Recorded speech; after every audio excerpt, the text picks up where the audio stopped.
you've worked with some big names. You've worked with some big egos.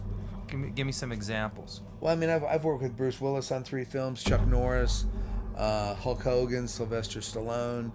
And I understand now, after 30 years, I understand this a whole lot better than I did 30 years ago.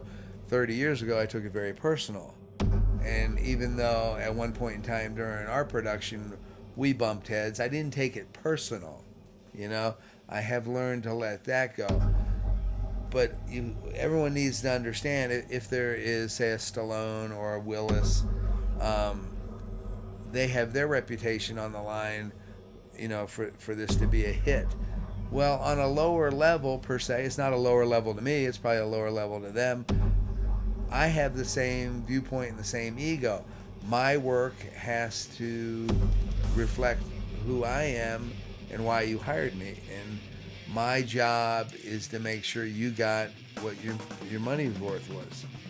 Okay, so when we're watching this combat and we're watching a car spinning and we're watching someone climb out of a plane after a landing, you've calculated each of those actions for a certain level of safety.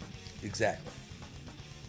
And where do you find, where is the place where you can add drama? I mean, how do you keep it from being just homogenized, generic? Well, see, like I say, things have changed so much over the years, technology, stunt-wise, and also in the acting field. Now, 20, 30 years ago, a fight was really just a fight. You had a martial art fight or a barroom brawl or whatever. Now, I have to meet the character, so it's in pre-production or whatever. I meet the actor, understand their character that they're playing. Now I've got to formulate that fight to that character. Or if there's a stunt double involved, I have to express who this character is to that stunt double, because stunts is acting, it's physical acting. But if you just bring someone in, let's say I had a double for Sid, the lead actress here.